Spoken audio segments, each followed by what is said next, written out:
Reka nongere ngushimire wamaze gukanda subscribe kuri iyi channel yacu ya YouTube Imirasire STV, ndetse nawe utarayikanda ariko ukaba udukurikira mu bundi buryo, haba kubona amalinki cyangwa se kudushakisha kuri YouTube ndetse no ku zindi mbuga nkoranyambaga, ariko mwese mukaba mukunda inkuru tugenda tubagezaho buri munsi. Niba warakunze inkuru urukundo nyarukundo, uko ubuzima bwacu bwahindutse umwanda, ndetse n'izindi nkuru twagiye tubagezaho, iyi nkuru ibango ry'ibanga, uko amaraso yacu yabaye umusozi w'amaganya, ntizagucike ni nziza. Nanakubwira ko niba utarakanda kuri subscribe, uyu ari wo mwanya wo gukandaho. Reba hano hasi urabona akabuto gatukura kanditseho ijambo subscribe, ukandeho. Urahita ubona n'akarango k'inzogera kaza iburyo nako ugakandeho, kugira ngo buri uko dushyizeho inkuru ujye uhita ubona ubutumwa bukubwira ko tuyishyizeho. Dufite groupe ya WhatsApp tuganiriramo, reba hano hasi muri description urahita uyibonaho, ukandeho uhite winjiramo wifatanye natwe. Reka nere kwirirwa ngutindira rero twumve ibyakurikiyeho kuri iyi nkuru ibango ry'ibanga uko byaje kugenda nyuma. Papa wanjye yarakomeje arambwira ati Randiri mwana wanjye, nta yindi mpamvu nababwiye gutya, ahubwo nuko nashakaga kujya muri Merine nkaganira na Vanessa, nkamubaza niba ari we wari inshuti n'umukobwa w'inshuti ye Rita washakanye no mu generale mutoya. Namara kubyemeza neza ngahita amenya ko mu generale mutoya nta wundi uretse musaza we Venice basanze mu ishyamba rya Santa. Bikaba bivuze ko Vanessa yaba yararyamanye na musaza we. Ikirenze n'ibyo ngibyo, abana babo Rita na Dantino nabo bakaba bararyamanye, kuko Rita yavuze ko Dantino ari we watwaye ubusugi bwe. Twamaze kuganira gutyo tujya kuryama. Kuri iyo nshuro Jessica ntiyagira ikintu ambaza, kuko yabonaga ibitekerezo byanjye biri kure cyane. Ngera mu buriri nsanga Gaston yasinziriye, ariko munyeganyeje ahita akanguka. Ambwira ko yarantegereje yambuze. Mubwira ko yaryama akaruhuka, kuko ndazinduka mutwara ku ishuri. Gaston namubwiye gutya, ambwira ko agiye kuryama, ariko ari kumva kumbuye mama we. Gaston namubajije niba azi mama we amaso ku maso. Ambwira ko hari umupadiri w'inshuti ye wamumubwiye. Gaston namubajije uko umupadiri yamubwiye uko mama we yari ameze, maze Gaston arambwira ngo uwo mupadiri yamubwiye kubigira ibanga. Gaston amubwira amwibutsa ko we nta mabanga dufite yo guhishanya, bityo yambwira iryo banga nzarimubikira. Nuko Gaston atangira ambwira ati impamvu ngiye kukubwira ni ukuri intwari yanjye gusa, naho ubundi ntago nari kubikubwira. Umunsi umwe twavuye gusenga ari mu gitondo, nuko mbona padiri ahantu yari ari kureba imodoka ye bari kuyoza. Ngenda musanga mugezeho ahita nterura ambwira ati Gaston mu muhungu wanjye ndabona umaze gukura rwose, biranshimishije cyane. Ndamusubiza nti murakoze padi, gusa mpora mfite amatsiko yo kubona papa na mama banjye. Padiri ahita bati ni ukubera iki se wumva ufite amatsiko yo kubabona? Gusa icyo nakubwira nuko ntazi niba uzababona, kuko ntago nagusobanurira ngo wababona gute, kandi nanjye mparanira ko abana babona ababyeyi babo, ngakora nuko nshoboye nkabashaka, ariko igihe nababuze nta kindi nakora. Mpita mvuga nti none se nabanjye warabashatse urababura padi? Padiri ahita bati rwose sinzi niba nakubwira iki, gusa ntago nakubeshya, ntago nabashatse, ariko impamvu ntigeze mbashaka nuko ntaho nari guhera mbabona, cyane ko ntari nzi ngo ni bande. Kubera ko ujya kuza hano ntago wazanwe n'ababyeyi bawe, ahubwo wazanwe n'umwana w'umukobwa wari wagutoraguye ku muhanda. Abonye atashobora kukurera kuzana hano muri Maranatha, kuko azi ko ari ikigo cy'imfubyi, arakuduha tubwira ko agukuye ku muhanda, ariko tukabona umwana afite ubwoba bwinshi cyane. Tumubaza ubwoba afite kandi yarangije kukugeza hano, kandi n'ubundi atari na mukuru wenda ngo tuvuge ko ari we wakubyaye. Umwana amusaba ko yaza aho ndi njyenyine akambwira ikibazo afite. Arabyemera, bakujyana hamwe n'abandi bana ngo bakwiteho, kuko wari ukiri muto cyane, kuko wari ukivuka. Umukobwa tugeze ahantu hatuje mubaza impamvu afite ubwoba.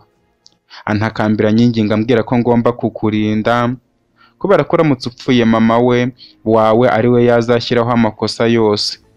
Umukobwa namubajije mama wawe aho hari, ambwira ko nawe atazi aho ari muri ako kanya, ndetse ko ashobora kuba yanapfuye. Umukobwa amubaza uko byagenze maze arambwira ati ubundi njye mama w'uriya mwana w'uruhinja mbazaniye mufata nka mama wanjye kuko niwe wamfasha arandera. Nyuma y'uko ahantu nakoraga akazi ko mu rugo bari bamaze kwicwa, umwana wabo w'umukobwa bakamushimuta bakamujyana mu ishyamba. Byose bikozwe n'umugabo w'umukire wa hano mu mujyi afatanije n'undi mugabo w'umukire wo mu cyacu cy'iwacu Imonera witwa Federico. Ubundi aho nakoraga akazi ko mu rugo wari umuryango witurije ufite amahoro. Mu gitondo babyuka bakitegura bakajya mu kazi, nanjye ngasigara ntegura ibyo mu rugo kuko iyo babaga bagiye mu rugo nta muntu twahasigaranaga. Nasigaraga nidagadura kugeza ubwo nimugoroba batahaga bagasanga byose namaze kubitunganya neza. Ubundi nkabashyirira amazi muri dushe bakajya gukaraba ubundi bakaryama, kuko umwana wabo bari barabyaye yigaga mu mashuri yisumbuye mu cyiciro rusange Troncome mu kigo cyigamo abana b'abakire cya Moria Academic School. Gusa nakundaga iyo ibiruhuko byageraga Burina ari uwo mwana w'umukobwa agataha. Nubwo yandushaga imyaka ariko yaranyubahaga nk'umwana ufite uburere bwiza yahawe n'ababyeyi be. Ndetse uretse n'ibyo nubwo nakoraga akazi ko mu rugo ariko bamfataga nk'umwana mu rugo.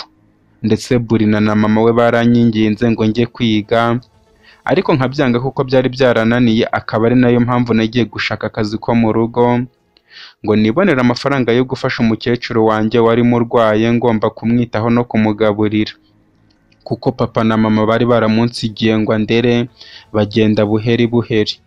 Nuko muri uwo muryango nkiberaho gutyo nkahava ngiye gusura umukecuru gusa. Ubwo rero ubwo Burina yakundaga gutaha ntago baturobanuraga kuko bakundaga kutuganiriza twese turi kumwe.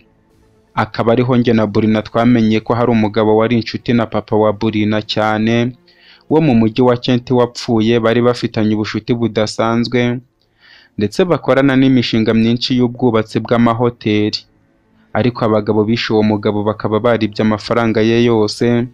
Barangiza ahantu hose uwo mugabo w'umukire wo muri Kent yari yaraguze bakahiyegurira, ndetse n'amafaranga yari afite kuri konti azakoresha iyo mishinga yose barayamutwara. Batangira gukora bya bikorwa yari kuzafatanya na papa wa Burina. Papa wa Burina nawe atangira kujya mu nkiko kugira ngo aburanire uwo mugabo byibura imitungo ye bareke kuyisesagura, ariko biranga kuko aba bagabo bishe uwo mugabo harimo n'umukire wo mu cyaro cy'iwacu Federico batangira kumurwanya. Mama wa Burina atangira kwinginga papa wa Burina ngo abireke, ariko amusubiza ko icyubahiro inshuti ye yapfanye agomba gukomeza kugifatiraho, arwanya basudusahurira mu nduru. Nuko ibyo tumaze kubimenya njye na Burina twishimira ukuntu papa we arwanira n'umuntu wapfuye kubera ubushuti bari bafitanye.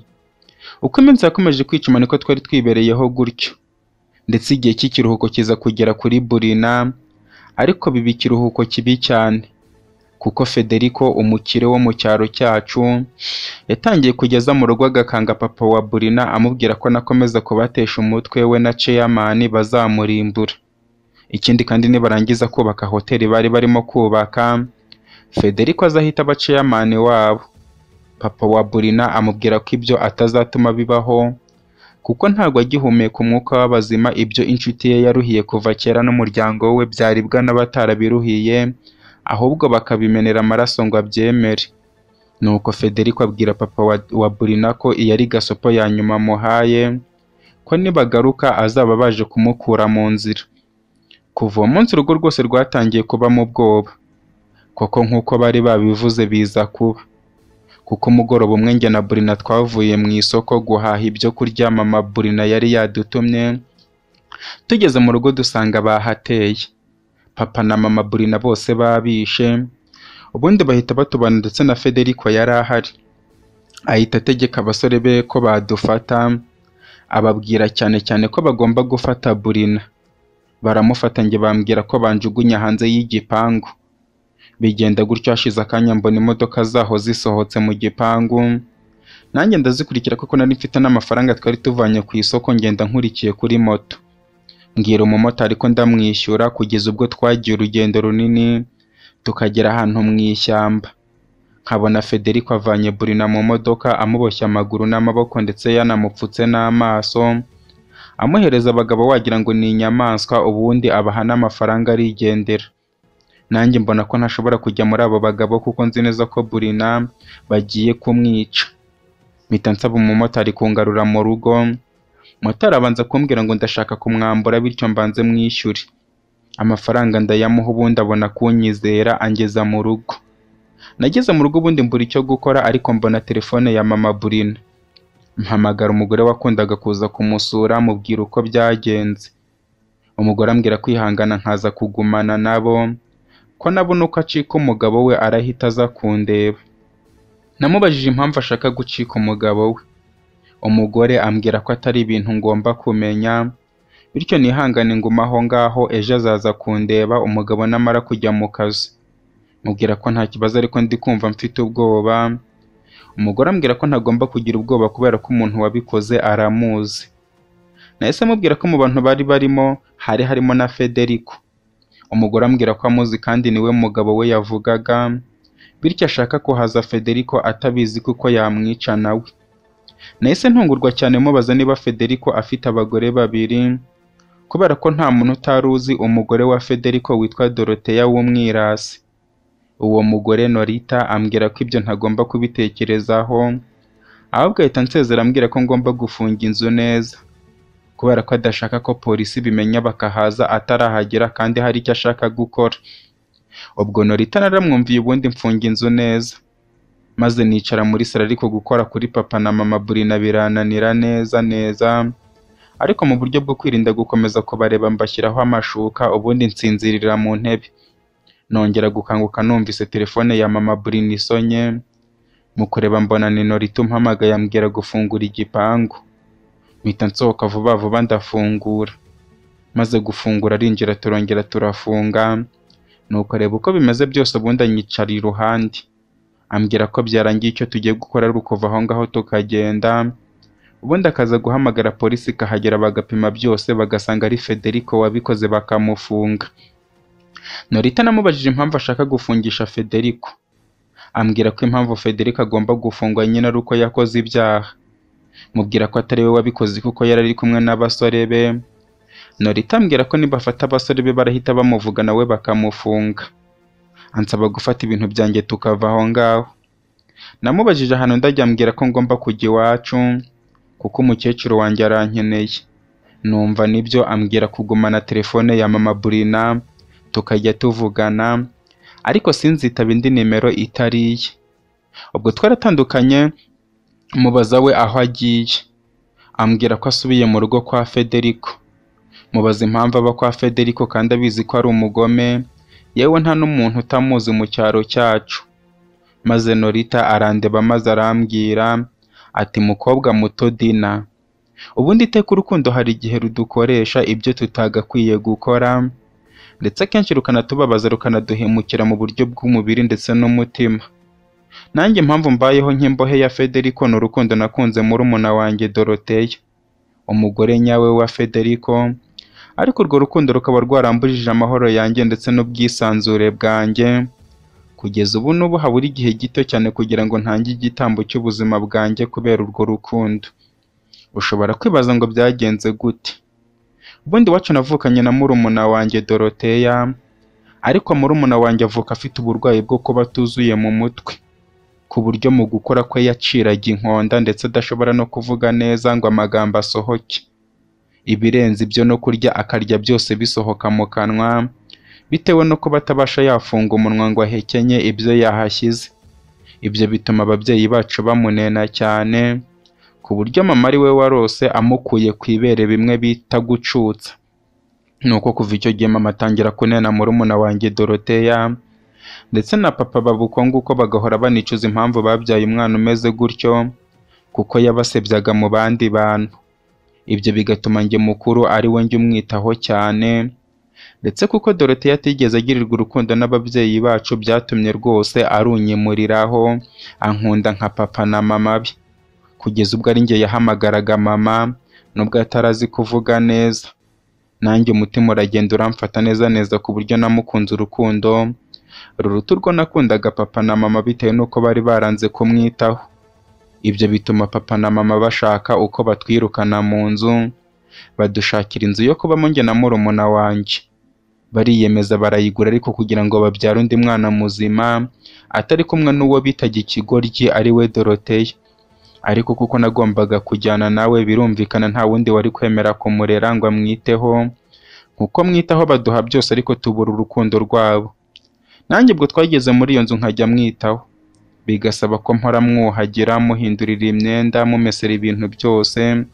Ariko imyaka iba myinshi narabuze n'amahirwe yanjye yo kuba nakora n'ibindi, kuko ntabwo nari no kujya ku ishuri ngo nsige Doroteya mu rugo. Ibyo bimbuza amahirwe yo kwiga kwanjye. Gusa ntago nigeze mbyicuza kuko nabaga ndi kwita ku muvandimwe. Uko imyaka yakomezaga kwicuma niko Doroteya uko yari ameze byagendaga bigabanuka. Nyuma nza guhura n'umugabo w'umuganga mubaza impamvu itera ibyo bintu ku mwana. Umuganga ambwira ko ibyo biterwa no kuba mu bwonko hajagaraye, ndetse umwana atuzuye ubwonko. Aho gutekereza icyo ashaka ahubwo atekereza byose icyarimwe, bikamucangacanga akaba ikigoryi. Muganga amubaza niba hari ikintu yamfasha, ambwira ko ibyo babyitayeho neza bivurwa bigakira. Nta kindi nakoze, nahise ngenda njya kureba umukunzi wanjye Federico. Twakundanye kuva mu buto bwacu, mubwira ikibazo mfite ko nkeneye amafaranga. Umukunzi wanjye ambwira ko nta kibazo cy'amafaranga gihari kuko afite inshuti nyinshi cyane zifite amafaranga, bityo baramufasha. Ambwira gutegereza igihe gito akajya muri Kenti kunzanira amafaranga. Ndamushimira, agaruka ambwira ko inshuti ye yamwemereye ko Doroteya yajya kuvurirwa mu bitaro by'iwabo nta kibazo, kuko iyo nshuti yari nayo isigaye ihayoboye. Nuko ku munsi ukurikiyeho dufata inzira tugenda tugana mu mujyi. Ni nabwo bwa mbere nari ngeze muri uwo mujyi wa Kenti. Tugera muri kampani nini cyane irimo ibitaro. Federico ambwira ko bagiye kuvura Doroteya agakira rwose singira ikibazo. Nuko dukomeza gutegereza twibera no muri hoteli y'aho ngaho muri iyo kampani.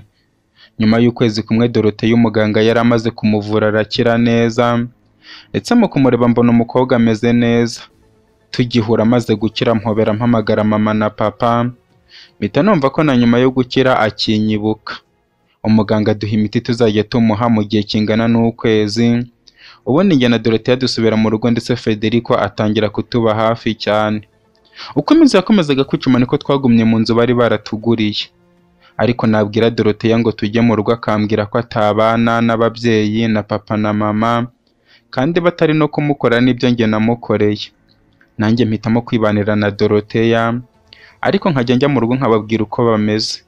Bakambwira ngo nsabire imbabazi kuri Doroteya, ariko Doroteya akabyanga, avuga ko nta kindi cyo kuvugana nabo. Uko iminsi yakomeje kwicuma, Federico yambwiye ko we na Tomuzi, ya nshuti yabo yo muri Kenti, yabatumyeho ngo bajye gupanga imishinga yubaka. Baragenda, Federico aza kugaruka ambwira ko inshuti yabo yabemereye inkunga yo gufatanya nayo imishinga yo kubaka amahoteli, ndetse igashoramo amafaranga amahoteli yakuzura. Federico na Tomuzi bakaba abaceyamani b'izo hoteli. Numva ibyo bintu ni byiza cyane, ndetse imishinga yabo barayitangira. Ariko uko iminsi igenda yicuma niko Federico yagendaga ahinduka cyane nkabibona, ndetse yaza mu rugo iwacu agatangira kwita kuri Dorote cyane kundusha, kandi ari njye dukundana. Federico namubajije uko bimeze, ambwiza ukuri, ambwira ko atakinkunda ahubwo asigaye yikundanira na Dorote, ndetse abishyira ku mugaragaro anabwira inshuti ye Tomuzi yari imaze iminsi ishatse umugore. Ibyo birangira murumuna wanjye Dorote asigaye ajyana na Federico ndetse na Tomuzi muri Kenti, aho babaga bagiye kwiga no gukora imishinga yabo. Doroteya yagaruka akanyishongoraho ambwira ko ibintu byahinduye isura, bityo ngomba kubyakira. Doroteya namubajije impamvu yankorera ibintu nk'ibyo, ambwira ko atari we wabikoze, ko Federico ari we wahisemo, bityo ntagomba kubimuziza. Nanjye nkajya njya kuganyira umugore wa Tomuzi uko byangendekeye, akangira inama zo kwihangana, akanambwira ko azi Federico atari umuntu mwiza, bityo nshobora kuba naragize amahirwe yo kuba ntarakomezanije nawe. Umugore wa Tomuzi namubajije impamvu avuze gutyo, ambwira ko ari ibanga nta muntu ngomba kuzabibwira, ariko ambwira ko nubwo yabihishe imbere y'uko we na Tomuzi babana, Federico yamufashe ku ngufu, ndetse kubera ko Federico ari we nshuti cyane na wa mushuti wabo wo muri Kenti, akamubwira ko naramuka bivuze Tomuzi azahita amukura mu nzira, maze arebe ibyo bazarya aho bazajya baba babivanye. Ikirenze n'ibyo, umugore wa Tomuzi ambwira ko umwana atwite atari uwa Tomuzi ahubwo ari uwa Federico. Nahise numva ahubwo naragize amahirwe akomeye cyane yo kuba ntarabanye na Federico, ndetse igihe kiza kugera Federico na Dorothea barabana, banakora ubukwe bwiza kuko uwo mushuti wabo wo muri Kent yari yabateye inkunga. Nuko ubuzima bukomeza, nisubiriye iwacu, ndetse n'iby'abagabo narabivuyemo kuko Federico yarambabaje cyane. Umunsi umwe rero Federico na Dorothea bansabye ko nabasura mu rugo iwabo kugira ngo bansabe imbabazi z'ibyabaye. Ukuntu nakundaga Dorothea cyane, nubwo yasaga n'uwanyikiyeho ntago nari kubyanga. Naragengera mu rugo ndahinjira, banyakirira muri salo ariko mu kumpa icyo kunywa Dorothea yari yarikiroze ashyiramo ibintu bisinziriza. Ubundi mu gukanguka nsanga ndyamye ku gitanda mu cyumba, nziritse amaguru n'amaboko ariko bitagaranye, ukuguru kumwe mu ruhande rwako n'ukuboko mu ruhande rwako, ku buryo paradizo yanjye yari ifunguye yose. Hari Federico na Dorothea bambaye uko bavutse, ndetse nanjye nambaye ubusa, byose biri hanze. Maze gukanguka mbona Dorothea na Federico biciranye amasiri. Dorothea ambwira ko ari njye wigemuye, bityo Federico agiye kunyinezezaho uwo munsi, ndetse nkazaba imfungwa ye kugeza igihe nzapfira. Pfukamye inyuma y'iyi mikrofone nubwo utari kumbona, ariko ndi kugusaba ikintu kimwe. Ndakwinginze kanda ku ibuto ya like, ukande kuri subscribe niba utarayikandaho, ndetse ukande no kuri comment umpe igitekerezo kuri iyi nkuru. Mbigusabye nkwinginga mbikuye ku mutima. Mbabarira untere iyo nkunga, ndakwinginze please bikore nk'uri kwikorera. Please mbigusabye kuko nzi ko biramfasha, ndakwinginze binkorere. Please.